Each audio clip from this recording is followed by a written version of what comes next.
ঐতিহাসিক পদক্ষেপ করার পথে মোদী সরকার। সোমবারই 11ই মার্চ দেশ জুড়ে জারি হলো সিএএ অর্থাৎ নাগরিকত্ব সংশোধনী আইনের বিজ্ঞপ্তি। এই নিয়ে কেন্দ্রীয় স্বরাষ্ট্র মন্ত্রকের চূড়ান্ত প্রস্তুতি। দেশের প্রধানমন্ত্রী নরেন্দ্র মোদী বলেন,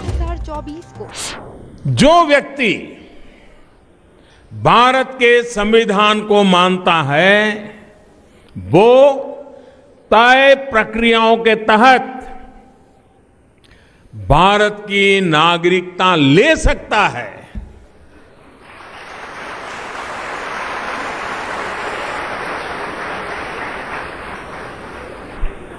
ये आपको साफ साफ समझ आया कि नहीं आया? समझ गए ना? जो छोटे छोटे विद्यार्थी हैं वो भी समझ गए ना? जो आप समझ रहे हैं ना, वो राजनीतिक खेल खेलने वाले समझने को तैयार नहीं है।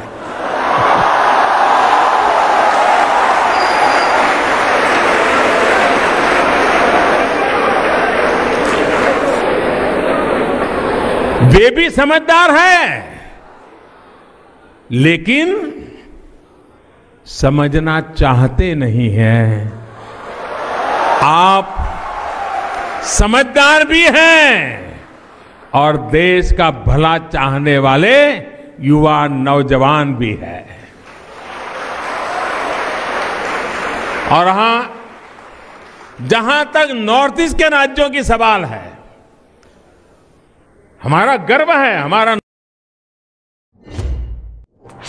তবে সিএ নিয়ে বিরোধীদের একটা অংশের তীব্র আপত্তি। মমতা বন্দ্যোপাধ্যায় প্রথম থেকে সিএ এর বিরোধিতায় নবান্নের সাংবাদিক সম্মেলন করে মুখ্যমন্ত্রী মমতা বন্দ্যোপাধ্যায় বলেন,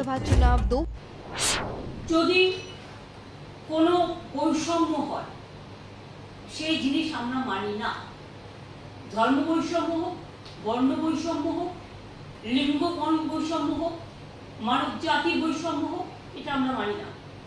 দুই, আমি মনে করি যে আজকে যাদের বলা হচ্ছে ছেলের হাতের মুয়া, হয়তো একটা বড় জোর ওই দুদিনে কাউকে তো দিতে পারবে না, জাস্ট শো অফ, জাস্ট একটা ছেলের হাতের মুয়া লালিপপ বলবে আপনারা পোর্টালে নাম লিখুন, এরকম কিছু একটা করবে।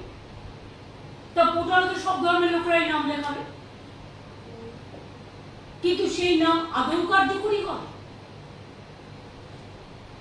আর যদি আজকে ক্যা করে বলে আপনি নাগরিক, তার মানে কি এতদিন তারা নাগরিক ছিল না? সেই জন্যই কি মতুয়া ভাই বোনদের এবং নমশূদ্রদের আধার কার্ড বাতিল করার চক্রান্ত হয়েছিল?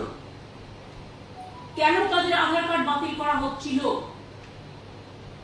তার মানে নতুন কিছু করবে, পুরনোটার কোনো গুরুত্ব থাকবে না। আমাদের থিওরি হচ্ছে, আমরা সবসময় বলি আমরা সবাই নাগরিক। আজকে কেউ চাকরি বাকরি করছে, কেউ স্কুলে পড়াশোনা করছে, কেউ জমি জমা কিনে সেখানে দীর্ঘদিন ধরে বসতি তৈরি করেছে।